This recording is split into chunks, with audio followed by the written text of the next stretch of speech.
Hey, welcome back to another video around all things Veeam and Object First. Getting your data off-site has never been more important in today's climate with ransomware and AI and the evolution of just additional attack vectors that continue to threaten your data. And one of the ways that Veeam has built in to achieve this and make it very straightforward is a job type called Backup Copy Jobs. So Geoff, why don't you take us through some of the basics and let's look at a wizard on how you actually create a backup copy job and what do they do in a Veeam deployment? Yeah, Matt. So backup copy jobs are an integral part of the Veeam multi-resiliency. And that means that you're not just going to have a backup in one location. You need to have multiple backups in multiple locations. And this is one of the techniques that you can use for that purpose. And like everything Veeam, it's very easy to set up. So if you go to the jobs location on your Veeam server, you will see backup copy jobs. And you can either create them from the menu up at the top here, backup copy job, or you can go here and right click backup copy jobs. And then let's go from here, you can press or give it a title and choose the source, which is important. And we'll get to that in a second. I'm just going to use the title here because we're not actually going to create this. But the first step is very important because you're going to see two different types of copy mode. And I'm going to explain what they mean. And it wasn't always the case. This has evolved. It's an evolved backup copy job. It was different in the very beginning. And now they're giving you two options. One's called immediate copy, and they put in brackets mirroring. So pretty obvious what it's doing. That means that when you run the source job, or it's the source job is changed, because I'm going to talk about sources in a second, it'll immediately start copying that data offsite. So let's say your first backup stops, right after that, it starts copying. And then there's something called periodic copying, pruning. And what that means is that over a given space of time, Veeam checks the repository to see if anything has changed, any jobs have run, and if it sees something's run, it's going to send off the latest available restore point only. So think of one as immediate, and the second one as every once in a while checking and sending off. It can be a bit confusing, but there are reasons they've done this. And I'll give you one simple reason that I encountered when I was doing this. If I was sending this offsite to a cloud location or another data center somewhere, which I own, another repository, if your bandwidth isn't good enough to copy everything quickly enough, then immediate copy can become a problem, which I saw, because it never finishes and then something else comes up and it just gets stuck. In those cases, it's better to do periodic copy, because what I can say, if I know the bandwidth isn't good enough and I can't improve my bandwidth, I have to work with what I have, I can say, okay, make the periodic copy every 2 days or every 3 days.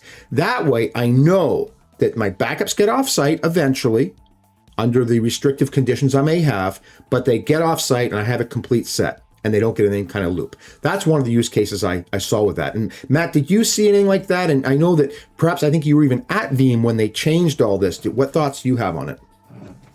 Yeah, absolutely, Geoff. So one of the things I would add here is back to your point around bandwidth. And I know I even teed this up during the intro that this is one of the methods to get data offsite, but that isn't a hard requirement of a backup copy job. You can actually use this job type to move data from one on-prem repository to another on-prem repository. So if you're trying to create a multiple, backup copy zones on site, this is one way you can use that immediate copy and not worry about bandwidth. So as soon as something hits repository 1 and finishes, it'll copy it over to repo 2. At which point, then you may choose to tier it off-site using that pruning method or periodic copy. So there's definitely a lot of flexibility built in with the backup copy jobs. And, one of the things, if we hit next here, Geoff, and we get to the next step that I wanted to touch on, it's very important to understand, and this is something that I learned, while I was at Veeam, it's not actually a backup copy. And you might think a backup copy takes one backup file and just copies it exactly as it is from site A to site B or storage A to storage B. That's not at all what a backup copy job actually does. It allows you to choose different objects from different sources, and it will basically reconstitute a new backup file, choosing or using the sources that you've specified, and creates it at the target destination. So backup copy is almost a misnomer because it's not just copying, one file from site A to site B. It's actually rebuilding it at site B. Yeah, that's an excellent point. And I think what you're also underlining, one of the reasons why we all love Veeam so much, they're giving you multiple options. The tools they're giving you, you are free to use in many different ways for your specific environment, which is very important. There's really no cookie cutter solution out there, as we all know. Every network's different, every environment's different. So that's a great analogy. And also mention another important part we're going to see in a second is you can have different retention on this too. So it is, in fact, as Matt said, a completely different job. So again, more resiliency, as opposed to, let's just say, taking the backup that you had and just blindly copying it somewhere else as in a copy and paste operation. So let's look at the objects here and add, and see what we get. And I mentioned that you can choose either from jobs or from repositories as a source. Now, Matt, explain to us more about that. Yeah, so if you choose from jobs, you can actually go through and cherry pick different VMs that you might want to back up from the job.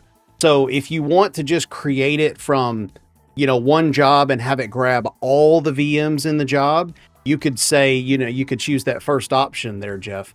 But then you can go through and add exclusions if you didn't want certain VMs to be included in this backup copy job reconstitution, right? When it rebuilds that file at another location.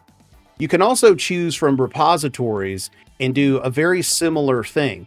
So from repositories, if you do that option, it's going to give you what you might expect. You can choose a repo to use as the source, but then you still have the ability to do exclusions. So exclusions can be powerful. You need to take, special consideration when you look at exclusions. Otherwise, it's going to grab everything on the repository or everything that was originally included in that job.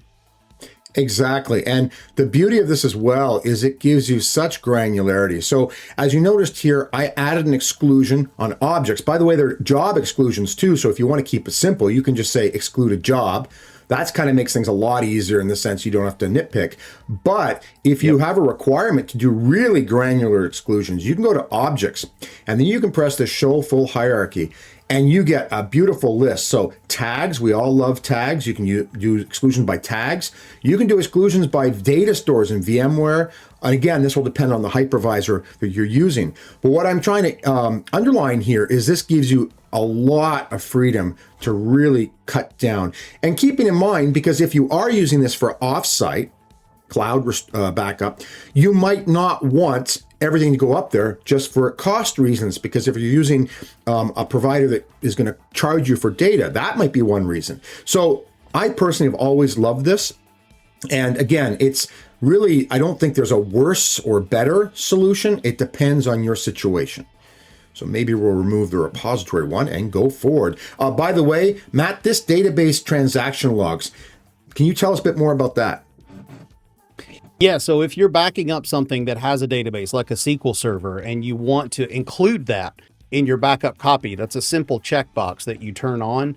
Now, one of the things I'll note here, in order to use that, you need to do the mirroring option, so the immediate copy. If you're trying to do a periodic copy, there's really no point of including these transaction logs.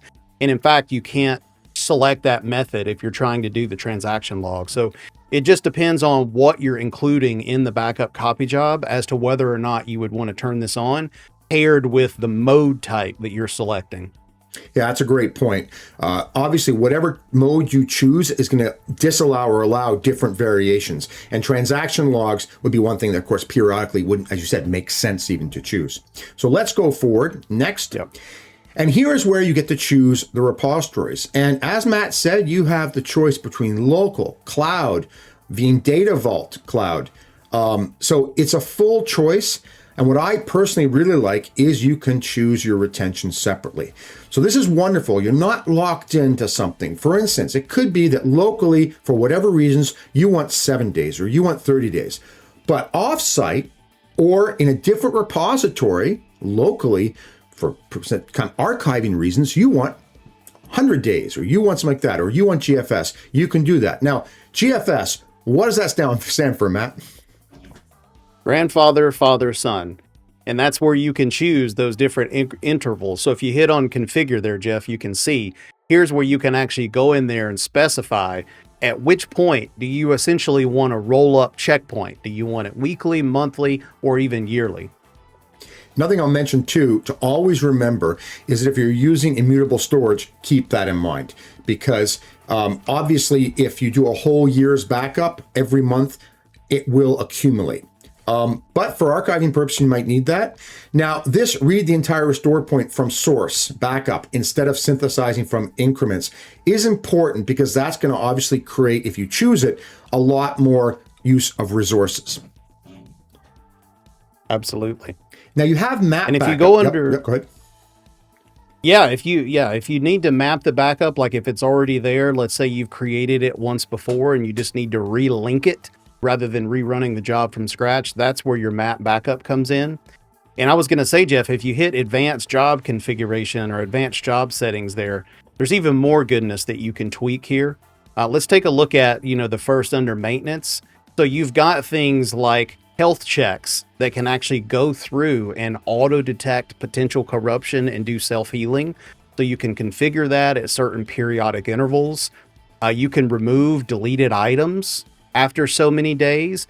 And that's only if you're not going to immutable storage, right? I mean, you can't go back and modify existing backup files that are already written to immutable storage. But if you enable that, and let's say you delete a file, in that default scenario, 31 days in the future, that will be excluded from the new version that gets written to the repository.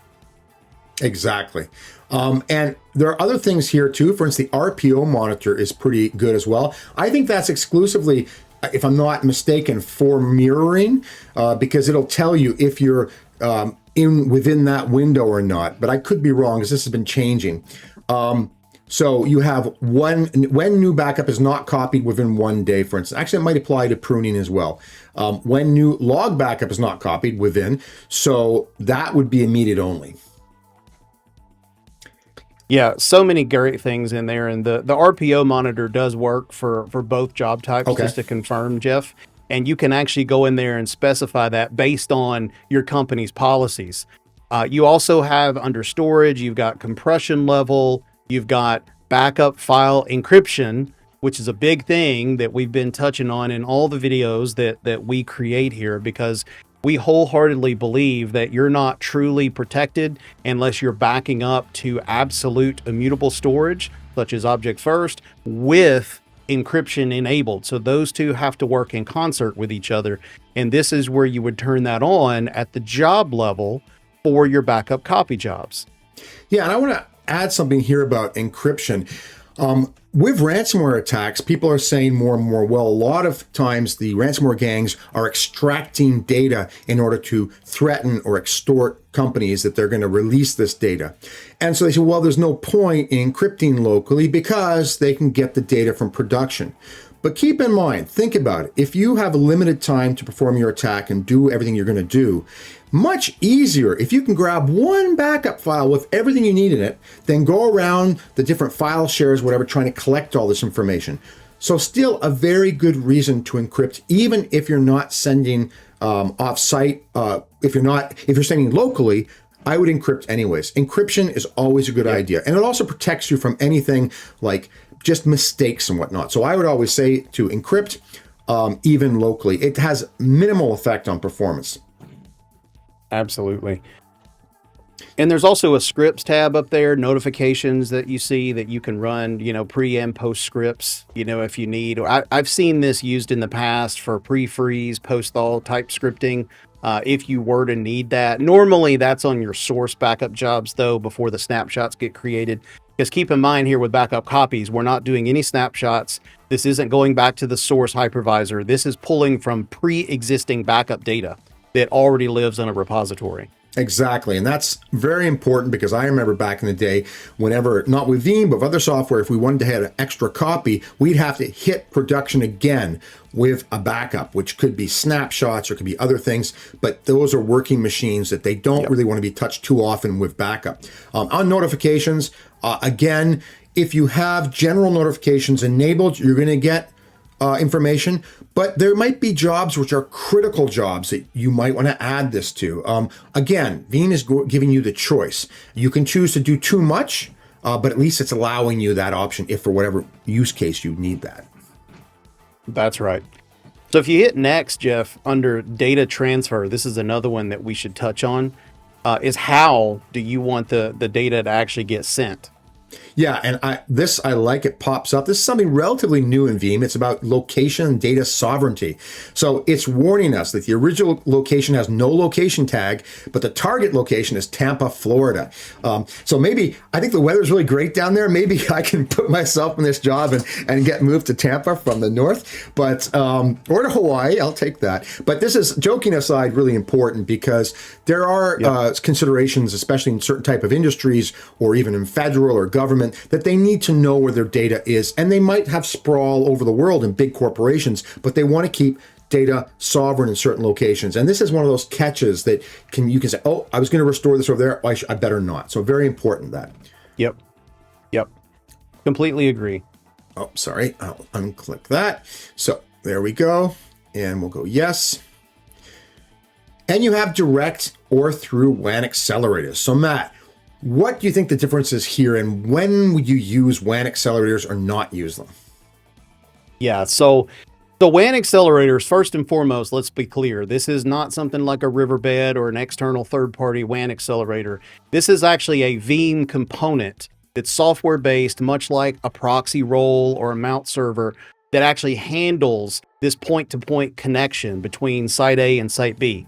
So you'll notice you do have to have a target WAN accelerator as well as a source WAN accelerator if you choose to use that at all.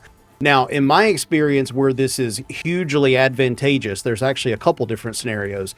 One, probably the most obvious, is if you don't have a ton of bandwidth from site A to B. If you're on a slow VPN tunnel or, point to point of some sort, and you just don't have a lot of bandwidth, this can absolutely help make that more efficient by eliminating sending over blocks that already exist at the target side.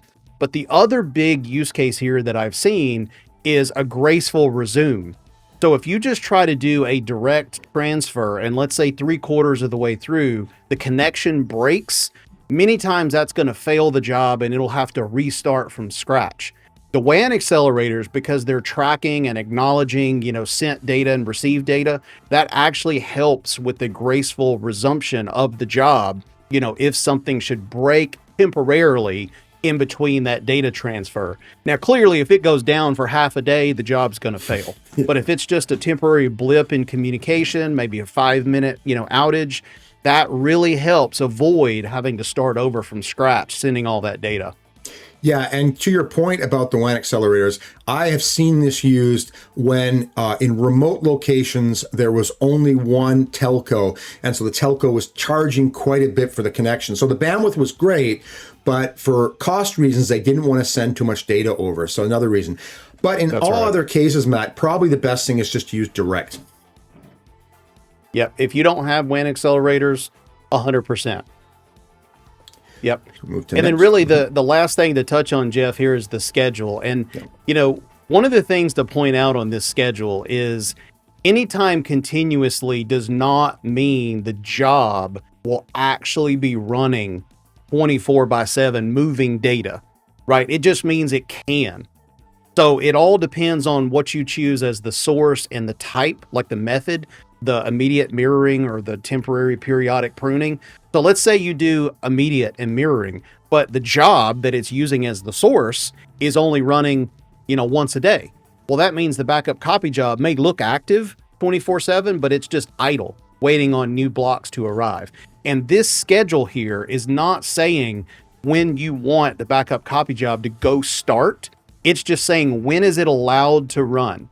So if you don't want this running during, let's say, your business critical hours because you want bandwidth usage to remain at a minimum, you could choose the during the following time periods only and block out your actual business hours so that it can't run during that window. And what'll happen, Geoff, is if it starts running and it reaches that period, it will stop and try to resume at the end of the period. It's not like you've lost everything that you've sent. So if it was 99% done and you roll over to 8:01 a.m., it's not going to make you start over at 5:01 p.m., just as an example. Yeah, and this is wonderful because there are different reasons why you want to have a window. And by the way, this also applies to normal backup jobs. In that case, it's critical because if you're using something like VMware and snapshots, you don't want during your heavy business hours to have VMware firing off a bunch of snapshots. So that's that use case. This use case I've actually seen and used numerous times when it was a case of internet usage. So during the day, for whatever reason, they needed complete bandwidth for whatever other applications or use cases. And they did not want, especially big organizations, to have a whole bunch of backup copy jobs fired off. But there would not be a production problem here. So as again, we're going to reinstate, this does not touch the hypervisor. So this, I think, it mainly is for bandwidth. That's right, Geoff. And really, that's all there is to it for your backup copy job creation. So as you can see, there's a lot of flexibility, a lot of capability in this particular job type. And just to summarize, remember, it's not a backup copy, even though the job type is called a backup copy, right? It allows you to rebuild a new backup file at a different location that you could potentially grab 4 jobs and combine all that stuff together and create a new backup file. And guess what? If you've got compression and deduplication turned on, you may see some additional storage space savings. So there's a lot of flexibility. You've got WAN accelerators, schedules, a bunch of different source types, but this still remains one of the best ways to get multiple backups created at multiple different repository locations, whether that's on-prem or at a remote location or cloud of your choosing. So stay tuned for more great videos of all things Veeam and Object First.